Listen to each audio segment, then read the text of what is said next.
Alright, we should be live. Microphone looks good. Window capture. Alright, we're back. We are working on the Sixth Doctor. And still Ian Chesterton, although I did make a separate save file so I could come back and tune the deck more towards Romana at this point, because I think that is a better build for the deck. A lot of the sagas that we had are only okay, and we cut, like, all of the bad ones, which leaves us with all of the okay ones and all of the good ones, and that's kind of not a lot of sagas. So, while the ones we have are very strong, I'm at this point where I'm wondering if we shouldn't just be focused on the historic aspect of the deck instead of the saga specifically as the subset. And if we're going to do that, I think that Romana is the better companion for the Doctor. But that doesn't mean I'm going to abandon the idea of building around Ian, so we pretty much have all of the sagas. We might still actually wind up cutting one or two of the other ones. The sagas that we have, though, are very strong, especially in this deck. So there's a lot of things that we're doing with them that I think is fine. It's just a question of, would I be better off keeping certain other historic cards that aren't specifically sagas and just letting the Doctor himself copy them? Because Romana's big drawback is that when the Doctor's not in play, I have a harder time making token copies of cool things that she can then make another copy of. And making another, 1/1 Mouse or 2/2 Vigilant Knight or 3/3 Beast is not exactly, setting the Commander/EDH community's tables on fire with her power level, so. But when she's making token copies of other things that are already powerful and not normally tokens, that's where I think she's actually hit her strong point, so. Anyway, now that I've gone over that and clarified what we're doing, we're still going to work on Ian Chesterton first. And we're going to start by going over the list again, seeing what I still have on it. Let me slide the chair in, make a bunch of background noise. Alright. So we still have Manivault and Grim Monolith on the list. And to a lesser extent, but still in a similar vein, Jeweled Lotus. And all of these are to help get the Sixth Doctor online as quickly as possible. The sooner we cast him, the more likely we are to get our cheaper mana rocks copied with him to ramp faster. So that way we can get to the part where we're casting giant historic spells and copying them with him before other players have even managed to get set up. So I like the idea of the explosive start, but that is mostly what Manivault and Grim Monolith are doing in the deck, is allowing for a much faster start. Whereas all of the other artifact mana sources are ramping us, but also once we have ramped a bit, ramping us a lot once the Doctor's in play, so that way we can do things like cast Elspeth Conquers Death and make a copy of it with Ian, or Curiobest the Sea God, one of our really big, heavy-hitting sagas, or just make a lot of different copies of Three Blind Mice, because the more of them we have, the better off we're probably doing. I keep saying that, but Three Blind Mice really does require something else going on, but once something else is going on, it's blow up all my enchantments or go home, because that thing is just going to get completely out of control.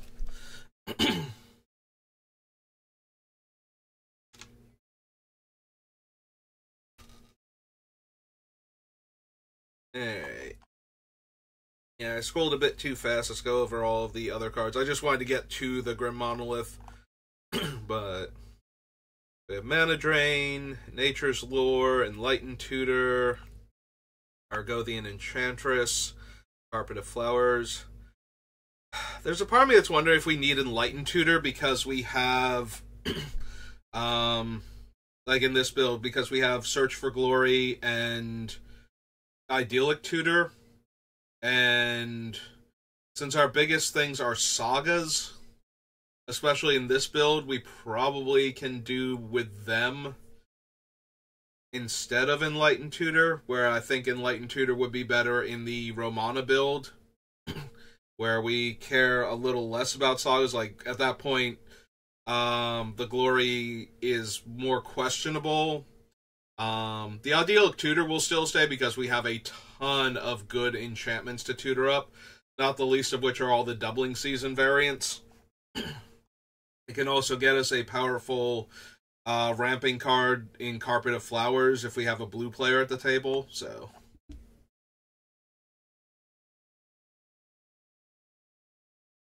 Yeah, you will notice with this deck, because of how mana intensive it is, and because of its ability to make use of the cards, I'm running a few cards that show up in more competitive commander decks that I don't normally bother running because they're not on theme for the deck that I'm building. So cards like Carpet of Flowers and Smothering Tithe are actually in the deck, whereas normally I'm cutting them, or not even considering them.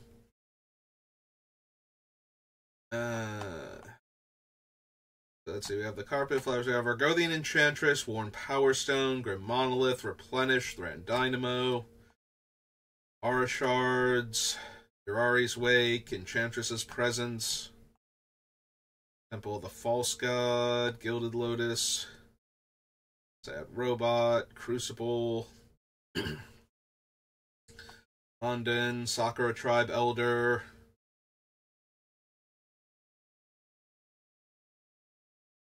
wondering if we cut Rampant Growth. We have Steve and did I already cut it? Yeah, I did already cut it. Never mind. So I was going to say we have Nature's Lure, 3 Visits, Farseek, and Steve. We can probably cut Rampant Growth, but I already did because of that, so good job, me. Chisei I want to keep. Doubling Season, Farseek, Hour of Reckoning, Clock Spinning, Coalition Relic, Pact of Negation, Mirror Entity. We can probably cut the Mirror Entity. It really only works with the 2 sagas, like that's its main selling point, and I guess technically its main selling point is to be able to overrun my entire team by spending X mana to make them all XXs until end of turn. Which we have an absolute ton of mana to work with at various points in time, so that's a very realistic, I'm going to play this thing and then spend all of my mana in order to pump my entire team and kill everybody at the table in one go. Its biggest drawback is that it's not giving any kind of evasion, like flying, trample, anything along those lines, to get all that extra damage through guaranteed, but we do have enough go wide where that might not even matter. But at the end of the day, it's not doing a ton of work for this deck. It's in my wrist deck because he makes a lot of little tokens consistently. So we need ways to overrun with the creatures, and Mirror Entity just works super well in the deck. But I don't think we need that here. There's an argument to be made for cutting Tezzeret, but if we ever copy him, like, -3 with the 1 Tezzeret, like the token copy of Tezzeret to get, like, a Worn Power Stone or something along those lines, and then plussing the other Tezzeret to untap it in one of my other mana rocks is just so incredibly powerful. Like, this deck desperately wants mana, and Tezzeret is able to make an absolute mountain of mana with all of the artifacts that we have. and then factor in that we could have 2 Tezzeret's, and it is very realistic for Tezzeret to produce 3 mana in a turn cycle with his +1. So, and potentially more. So, like, it's not impossible for him. He is very capable of producing 6 mana. Like, Grim Monolith, Mana Vault, Gilded Lotus, what are the other ones we have on the list? We cut Dreamstone Hedron, so that's not in there anymore. So yeah, those are his main ways to produce. Like, he needs 2 of those in play to produce 6 mana. And then we have Worn Power Stone. We have Thran Dynamo also makes 3 mana. So Thran Dynamo, Grim Monolith, Gilded Lotus, and Mana Vault. We have 4. If there's 2 of them in play, we get 6 mana. We can get 2 colorless from Worn Power Stone, 2 mana of different colors from Firemine Vessel. Do we have any other makes 2 mana rocks in the deck?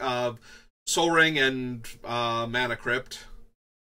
So then we have another 4 that, if we have any 2 of them in play, make 4 mana. Also, Tezzeret can tutor for a bunch of these, so the one Tezzeret can tutor for them, the other Tezzeret can untap them, and just make mana. We can actually net mana on the turn that we cast him, which is one of those really fun things.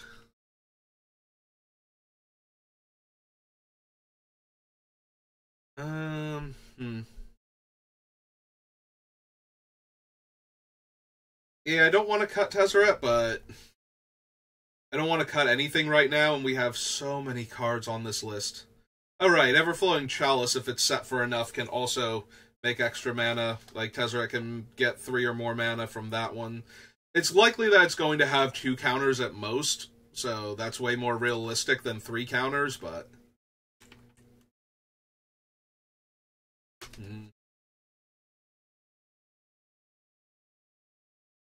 Elspeth, Karn Liberated, Metamorph, Parallel Lives, Cyclonic Rift, Eidolon of Blossoms, Ceaseless Hunger, Disallow. We have like a billion mana when we're doing well. I'm wondering if we still cut Ulamog despite that.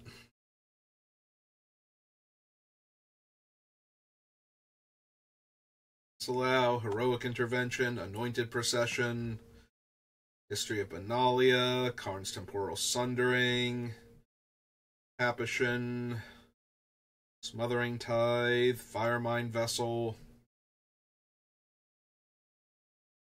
Thief of Crowns,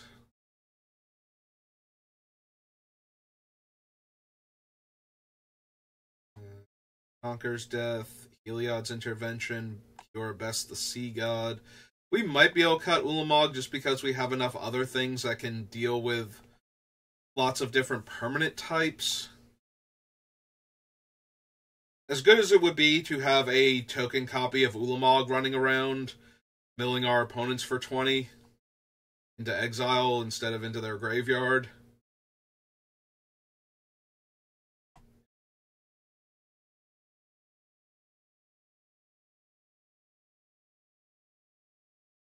Got so many different good things going on. I'm genuinely having trouble figuring out what we're supposed to cut here. Like, everything that I leave in means another thing we have to cut, and everything that we have that we can cut has either redundancy that the deck desperately needs, like doubling season effects, or removal, or interaction, or has a really cool, unique effect that makes me not want to get rid of it.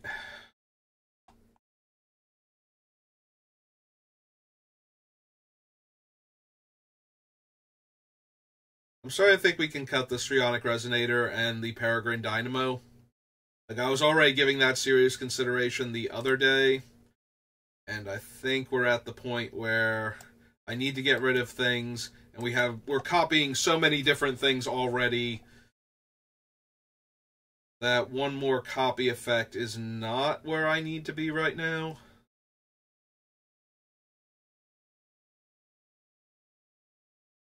Arcane Signet, Teferi's Protection, Flawless Maneuver, Fierce Guardianship, AC.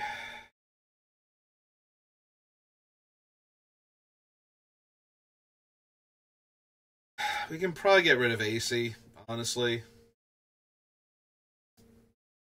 It's really good, but so is a lot of the other stuff in our deck, and by the time we've hit 6 mana, yes, we are still likely to be able to play lands and draw cards because of that. But I think we're safe to get rid of AC, if I'm being completely honest. Really want to keep Astral Dragon, Extravagant Replication, Clever Concealment. Did I already cut the Peregrine Dynamo? Did I successfully talk myself into that last time? Because I don't see it on here now. I'm guessing I cut the Peregrine Dynamo, and I was going to keep Strionic Resonator, and I don't think we need that either, if I'm being completely honest. Alright, so AC, Strionic Resonator, and Mirror Entity off the list. I think AC is also down here. Yeah. Get rid of it. And it's somewhere else on the list, too. Is it under ramp and card draw? Yeah, it is. Makes sense. A little bit of both. Alright. Down to 103 cards.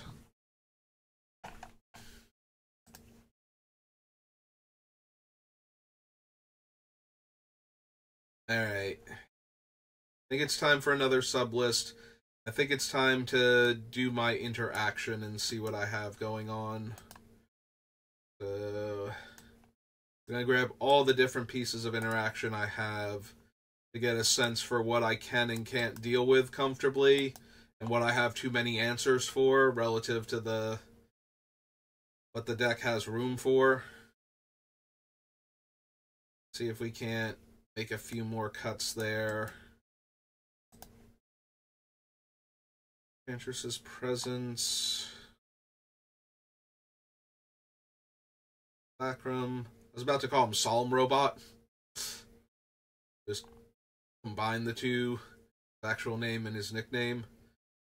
None of these are really interaction. Reckoning is one of my wraths. Clock Spinning, Relic, Pact of Negation. Gillick Tutor, Glenelender Archmage, Deseret, Path to Exile,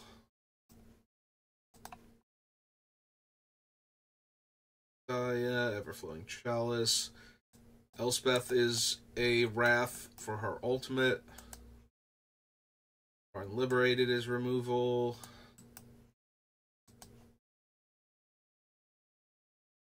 Sonic Rift.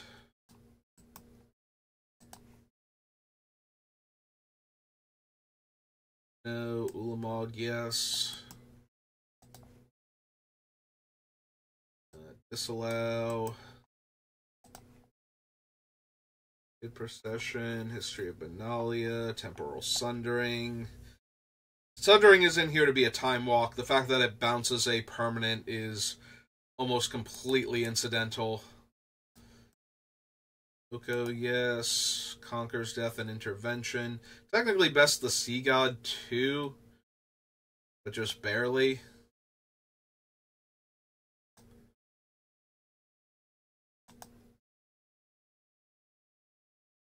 Wreckguard, Isuka's Chariot, Search for Glory, Vorinclex. Farewell is a Wrath. 16. Can't refuse. Loran is a disenchant when she comes in. 18.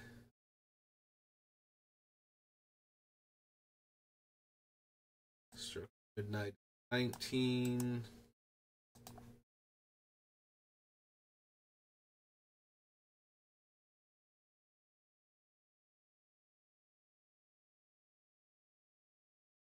These Martyr's Bond is a very weird one, but it is technically 20 at this point. Guardianship is 21.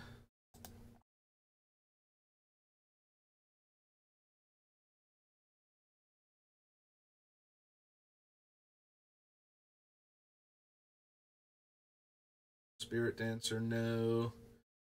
Soldier, City, Clara. Crisis is. So is Curse of Fennec. That's its main reason for being on here. It's 22.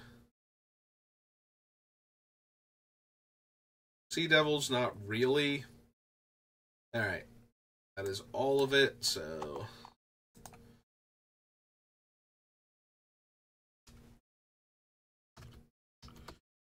My list of interaction.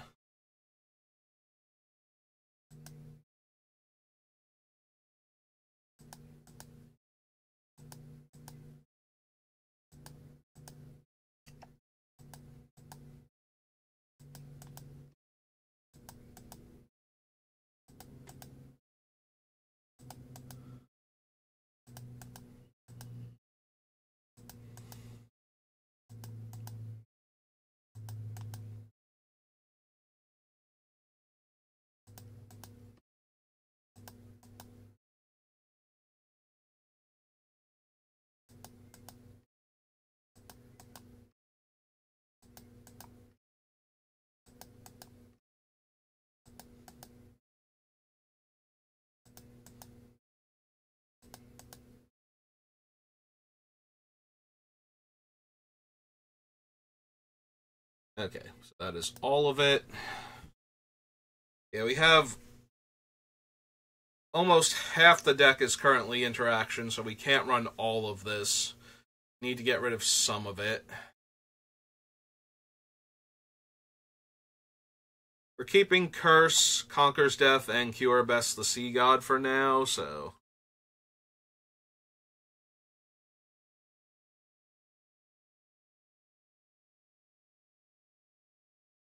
So, Elspeth starts on 4, but she needs 5, right?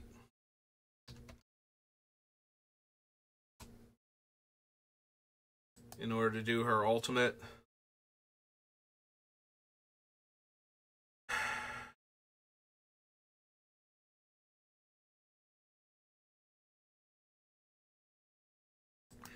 So, she really needs Doubling Season or Vorinclex to be in play already.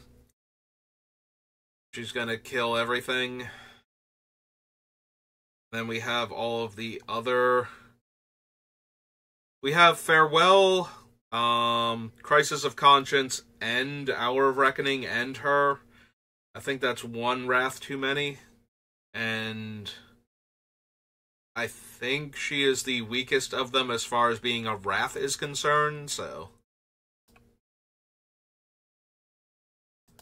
Let's get rid of Elspeth.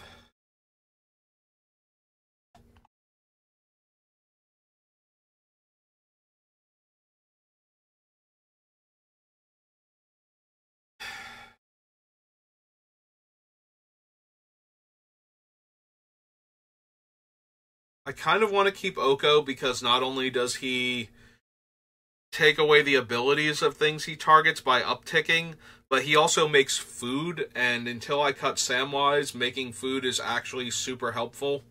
Because then Samwise has more food to work with, Welcome to Sweet Tooth has more food for its final chapter, and Stewed Rabbits has more food for its final chapter. So.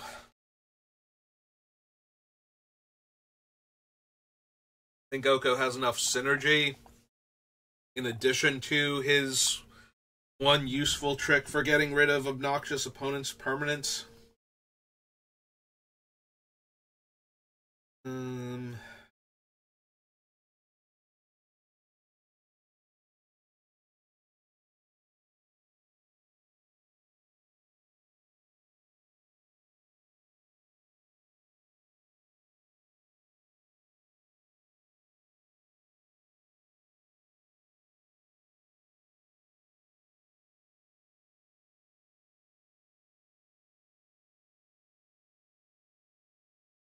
I think we can get rid of Martyr's Bond. I can't intentionally sacrifice my creatures, so the only way I can threaten to get everybody's creatures killed is by blocking.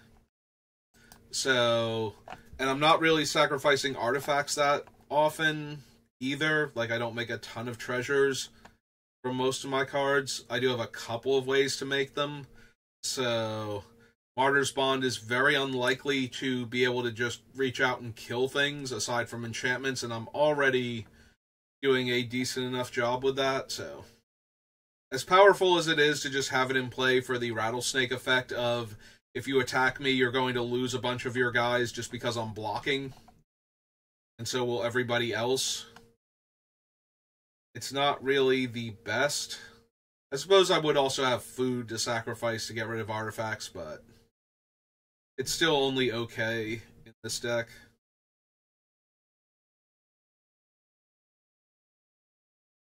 Stroke of Midnight, Loran. I'm wondering if I actually need Loran.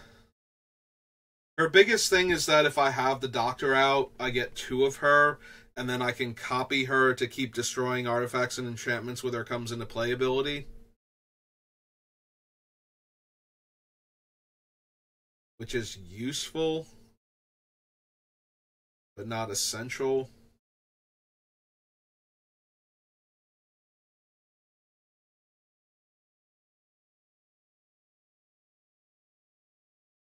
Possible I cut her.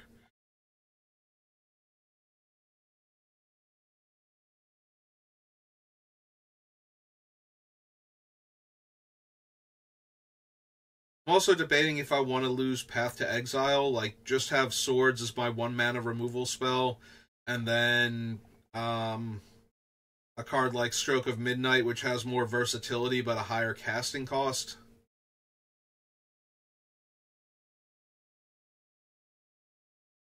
Because we can kill creatures relatively easily with all of our other things, so we don't necessarily need a ton of creature-specific removal.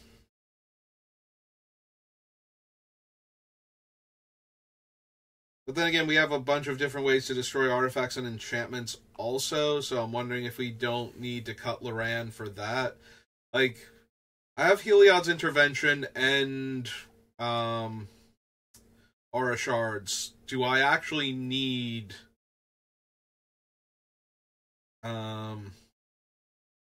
Loran in the deck as another way to kill artifacts and enchantments? And I don't think that I actually do.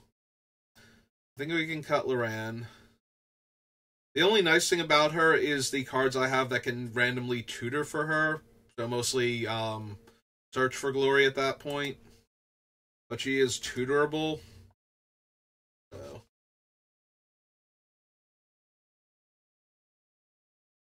There's another little thing in her favor. The Stroke of Midnight, Fierce Guardianship.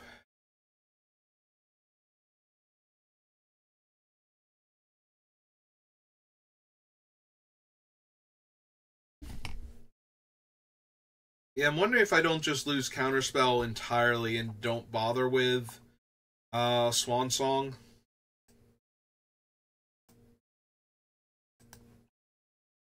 Like, I want Mana Drain to help get us started faster by countering an early spell and getting a handful of mana to work with, get one of our ramping artifacts, or cast like 2 land ramp spells in the same turn.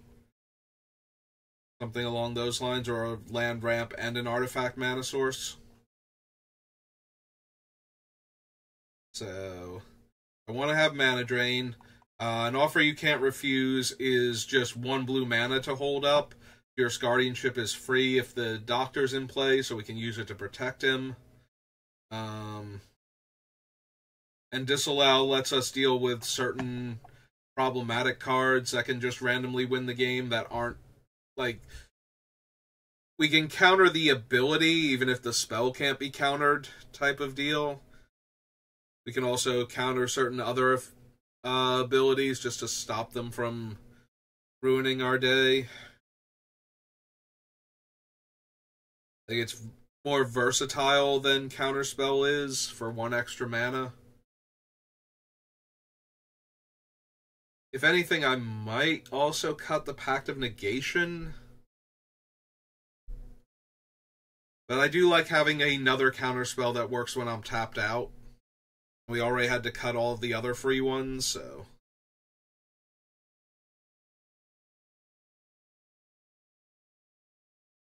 I definitely think we cut the counterspell. Do we cut Glenalendra Archmage? How many things do we have that would make a token copy of her? Because I think it's only like 3 right now that could actually copy her to begin with. Because if I could make token copies of her, where the opponent has to have an uncounterable Wrath in order to ever get rid of all of them.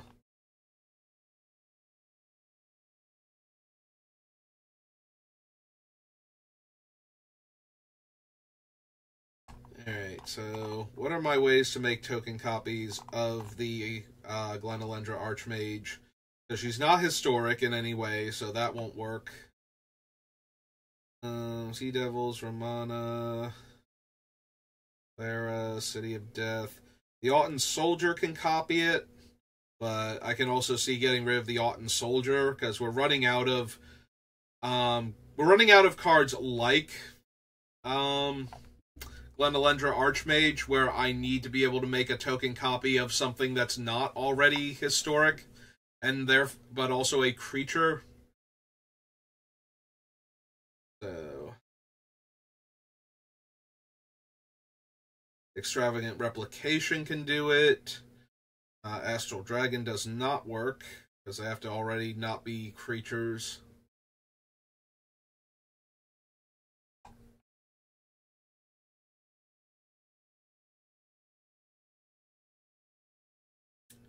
Yeah, because I think it's only the duplication and the Autumn Soldier, and I can see cutting the Autumn Soldier also. Like, the biggest thing for the Autumn Soldier and Vile Duplication is copying the Doctor himself, since the Doctor can't ever copy himself on his own. So, having ways to make extra copies of him is helpful. Line, 3 visits. Welcome to Sweet Tooth. Christmas Redemption. Goreth, Goldberry, Sigarda, Nisa, Mondrak. Yeah, almost all of these are already legendary creatures, so the Doctor can copy them. Foreign Click, Search for Glory.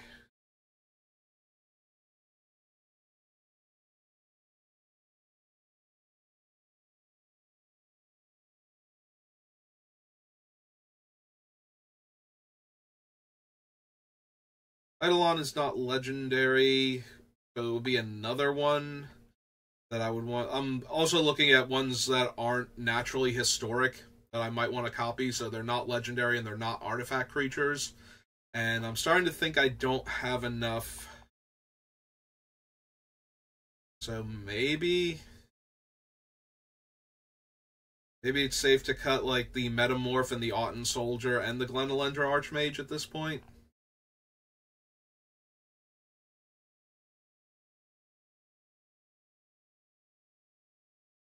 Like, keep Vile Duplication for the Doctor, but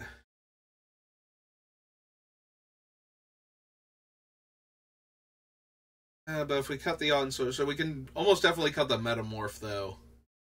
Like, there aren't enough non-artifact creatures on the list that I would desperately want to copy that aren't already things I can copy with the Doctor out, so...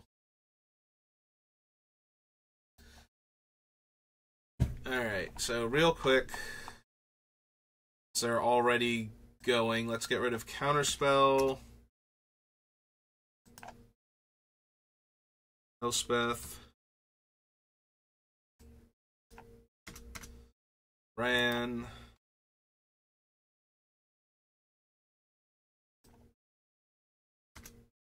Martyr's Bond.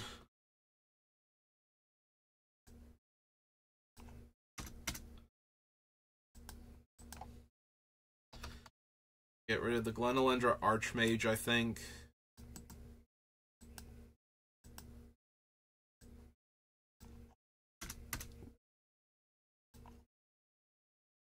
Phyrexian Metamorph.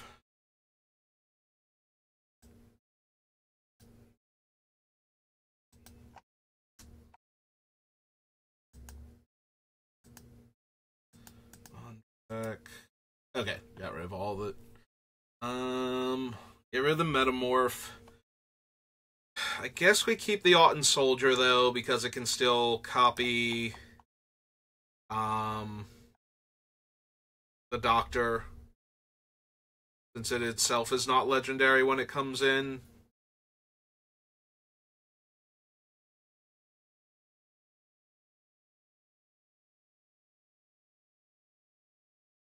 Alright, so 1, 2, 3, 4, 5, 6 more cards off the list, which finally brings us down below 100. So we're making progress. Alright, clear all of those off. Yeah, the only things left that I would desperately want to copy that I'm not copying naturally with the Doctor that are creatures are the Undo that makes a token copy of the first enchantment I cast each turn, and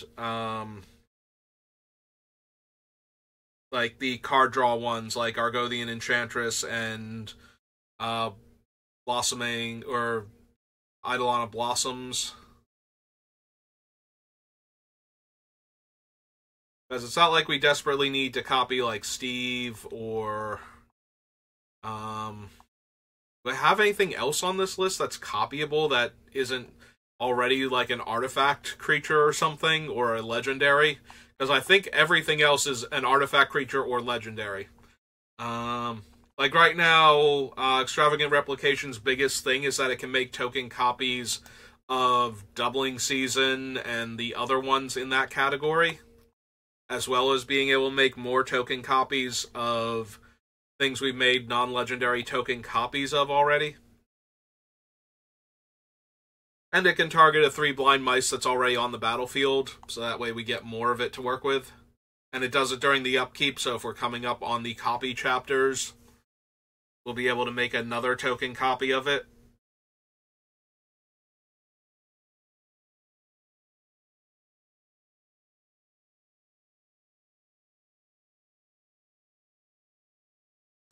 Alright, so anything else in the interaction package we can get rid of.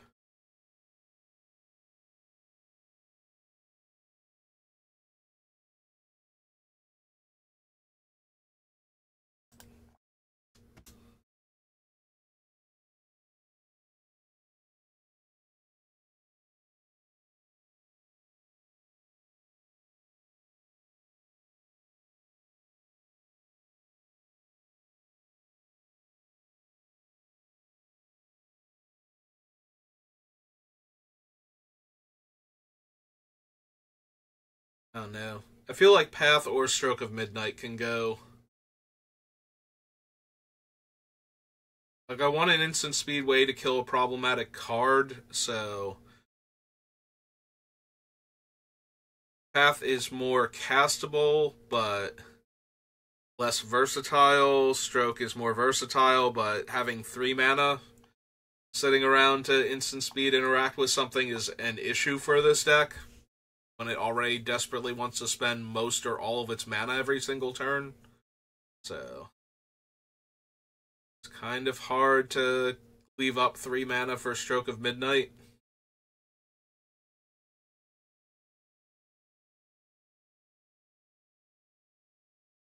Whereas 1 white mana might be a lot more reasonable.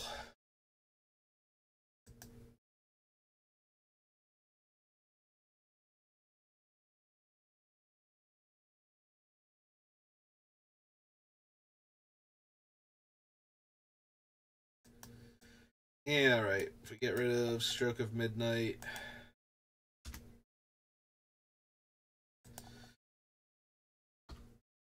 We're getting rid of Path to Exile. I think both are reasonable to have in the deck, but I do need more cuts, and I do think I have a little more wiggle room with the removal package and interaction that we have to get rid of one of them.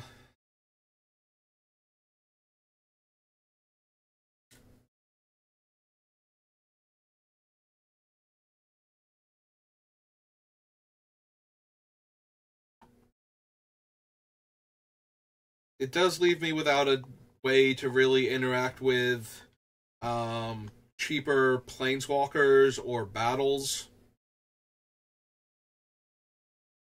Not that battles are a huge thing for the most part in Commander that I'm aware of. Like, some of them do show up, but that's usually because they're on theme for the deck, not because they're some insane card that you should just be running all the time.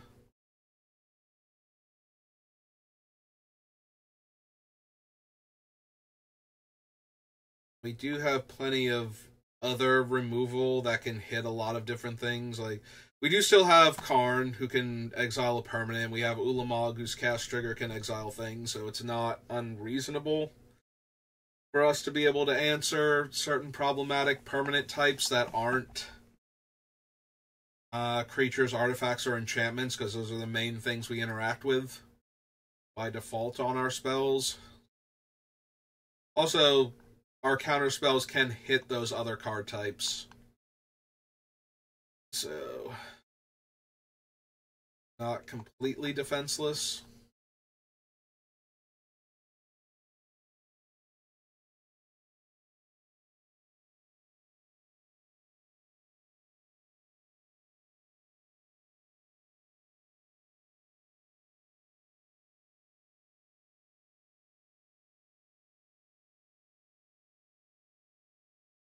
I wonder if I get rid of our Argothian Enchantress. Like, Sithis gets copied by the Doctor, so I have a very easy time triggering it.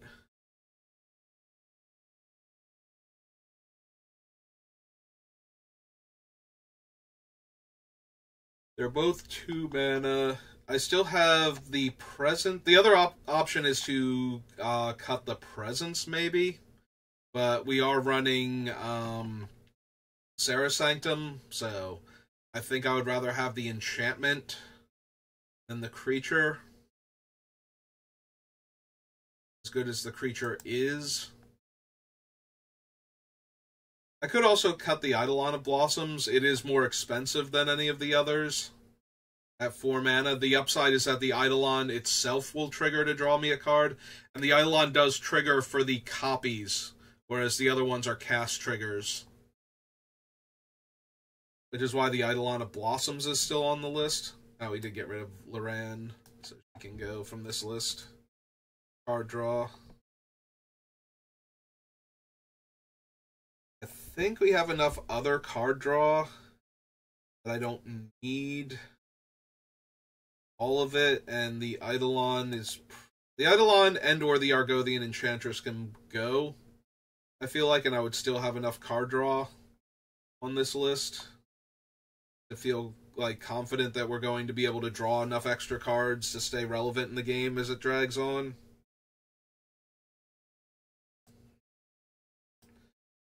Hey, I think maybe both of them, just to make room.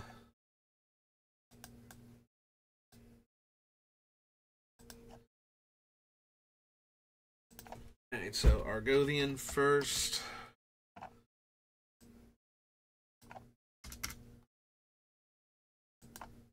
Then the Eidolon.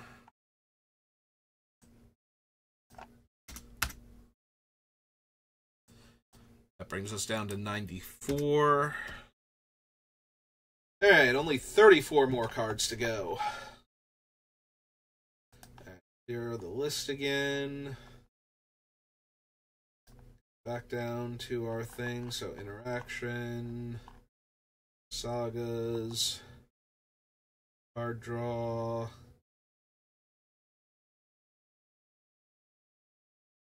What else can I theoretically cut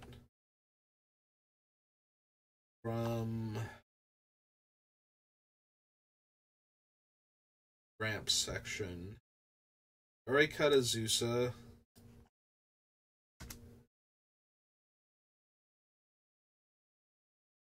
Because I have too much down here total. I need to make room.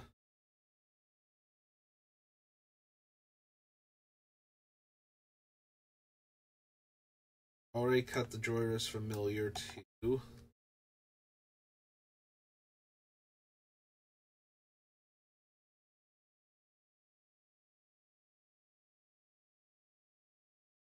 With the Azusa gone, I'm debating Nisa. So the big thing about Nisa, especially if I can copy her, is that I have Crucible and Fetch lands. So it's very reasonable for me to double landfall in a turn if I need to, which would make a total of 3 mana we're making 2 mana from 2 mana from Nisa, the landfall triggers, and the land itself, so that's 3 mana for playing a land for the turn. So that's reasonable. If we copy Nisa, we get 2 extra mana, and then for every copy beyond that, we get 2 extra mana, so it's not unreasonable for us to use Nisa as a ritual effect every turn. Like, just by having her out, our 1 landfall per turn is getting us 2 extra mana. So, similar to spending the mana to make 3 mana for Dark Ritual, we are getting a full ritual's worth of mana every turn, just by having her in play.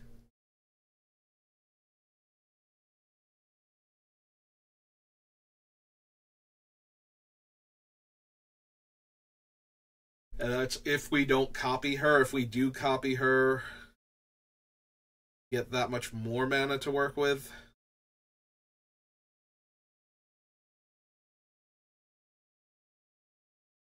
I think our weakest mana ramp right now is the deck, like the land from the deck mana ramp in green, because we can't copy that with the Doctor, and we're not getting as many things from it. Like, we cut out AC, so we're not getting the card draw off of it. We cut out Azusa, so we're not getting the extra lands into play, so maybe. But the deck is very mana hungry, and it wants to still have a ton of mana if its artifacts get ruined, or enchantments, or both. So I think I am inclined to keep some of it, but maybe we don't need all of it.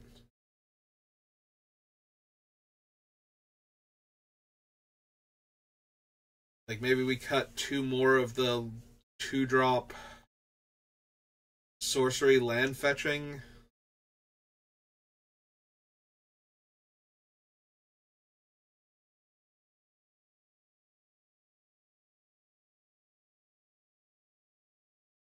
Like, if we cut Steve and we cut, I guess it would be 3 visits, since that's the rarest one on the list and the most expensive one.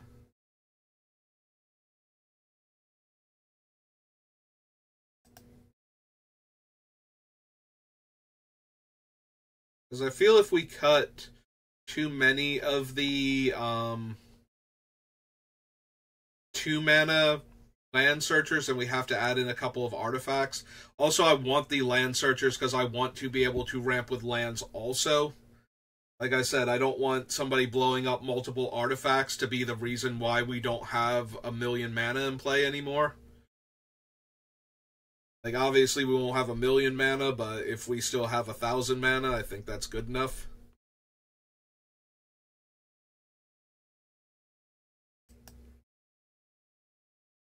But at the same time, we do not have room for all of this, so I think we need to cut like 1 or 2 of the cheaper land ramp, and we probably need to cut like 1 or 2 of the artifact mana sources too. And I just don't know which ones. I am thinking Thran Dynamo, but that hurts Tezzeret a bit to cut that one. But I think he's still fine.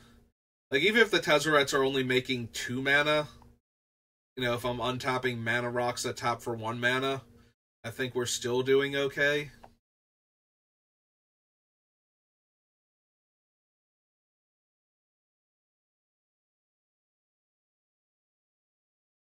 Plus, I don't want to cut too many of the land rampers, because then that weakens Mirari's Wake.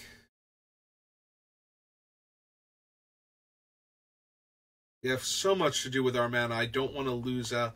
The other option is possibly to cut Mirari's Wake and go back to Mana Reflection, but that's a 1-for-1 trade-off. It might be correct to do that, though. It's only 1 more mana for Mana Reflection, and it affects my artifact mana sources also. So that might actually be worth it.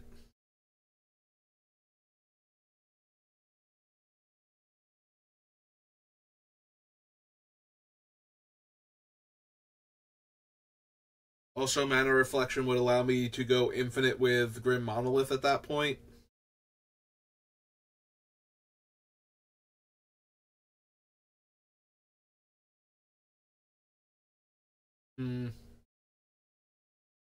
That is a bit more tempting.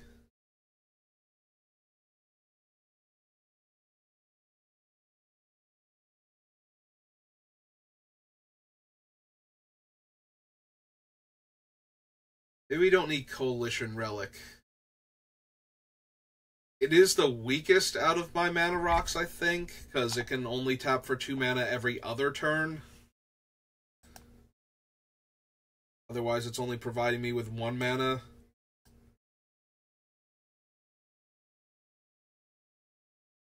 Yeah, I can see cutting the Coalition Relic, actually, from the artifact mana sources. Like, Skyclave Relic, the biggest thing is that copying it will copy the fact that it's kicked. Like, when you copy a kick spell, you get the benefit of the kicker paid. So, we do get 3 additional mana rocks from casting it if we kick it. So, and 2 of them will be untapped and 4 of them will be tapped in total.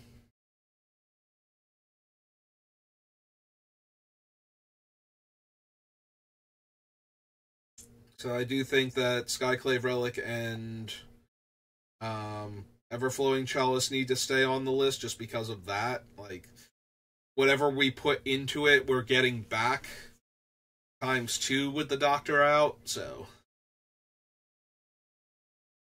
seems too good to pass on. I think we get rid of Steve, and I think we get rid of Coalition Relic. But I think we still need to cut a few of the artifact mana sources.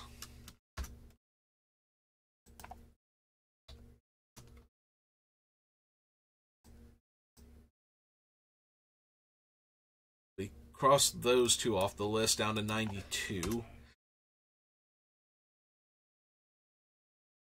Alright, we're coming up on the hour mark. Let me head back down to my mana sources and see if I can figure out like 1 or 2 more of them to cut.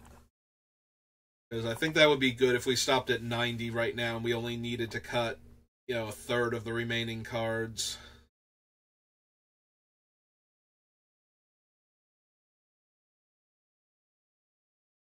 I think the most likely cuts are Mana Vault, because it's hard for us to generate a ton of mana with it without having Tezzeret to untap it.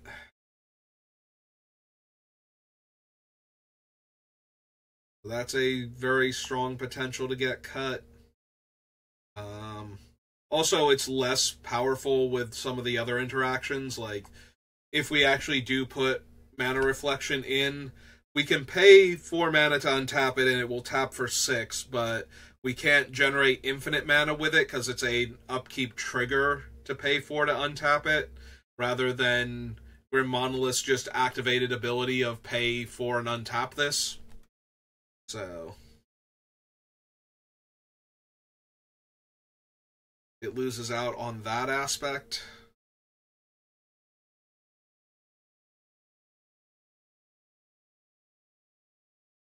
It does help, though, that we have, like, it can ramp us into the Doctor. There is a world where we have the Magical Christmas Land draw where we get to play the Doctor on turn 1 with the Lotus, a land, and Mana Vault, or a Lotus, land, and Mana Crypt.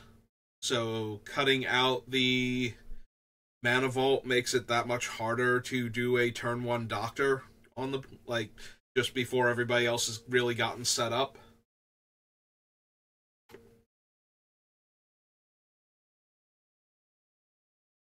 That is almost the last of my soda from lunch. But at the same time, do we want to keep in a card for that plus the benefit from Tezzeret? Tezzeret really helps push that. We also have Eorith to untap it, so that's another one where we could go, like, potentially turn 1 or 2 Eorith, and then next turn use Eorith to untap it, and have all of that mana to work with again.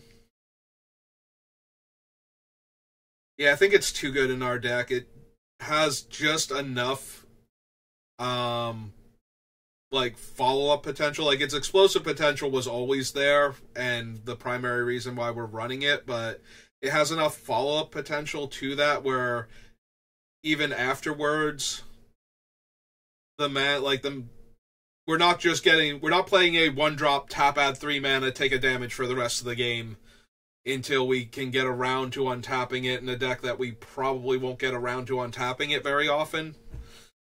We do have enough other ways to make use of it while it's in play. That plus the early mana advantage it gives us is probably still worth it. I'm trying to talk myself either into or out of it, so I have to figure out, like, where I'm at with it. And I think I'm at the part where it's like, yeah, we should probably keep that.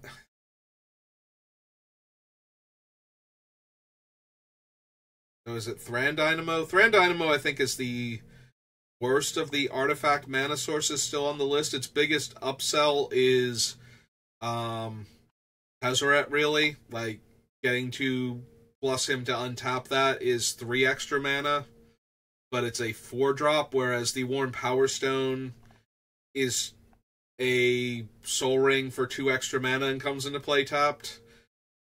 So that's still a decent amount of mana, and the Firemind's Vessel is 2 colored mana, which might be more important when we're trying to replicate spells with Ian. Like, I don't know, maybe in the other build, Thran Dynamo is better and Firemind Vessel is worse. But I think in this build, because I need the colored mana, Firemind Vessel is better than Thran Dynamo, so yeah, if I'm going to cut like 1 or 2 more mana sources, like ramping mana sources, I think Thran Dynamo is the worst one on the list.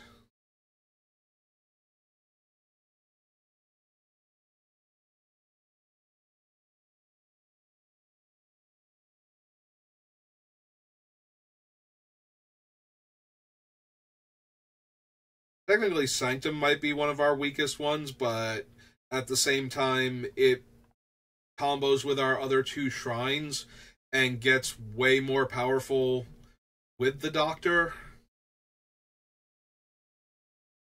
Since we would get 2 copies of it, which means we would make 4 mana on my next pre-combat main phase, which admittedly won't be for a turn cycle.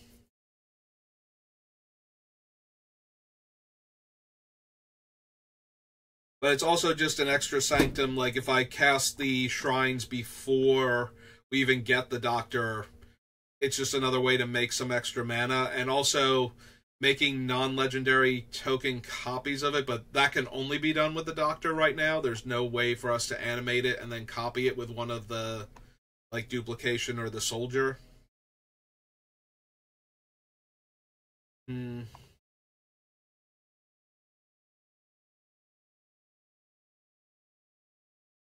gonna keep Jaheira, Arcane Signet, Jeweled Lotus.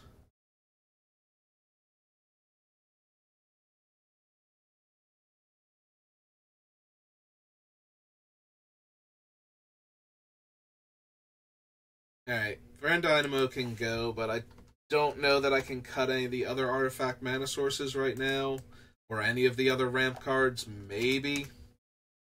But I don't want to I don't want to rush it too much just to get the deck down to 90 cards left, so we'll stop at 91, and we will call it there. We're at the hour mark, so if you're watching this live and you want to watch me do my standard dailies because you're bored or you just want to keep hanging out, I appreciate it. But if you're watching this on YouTube, thank you for watching, and I will see you next time.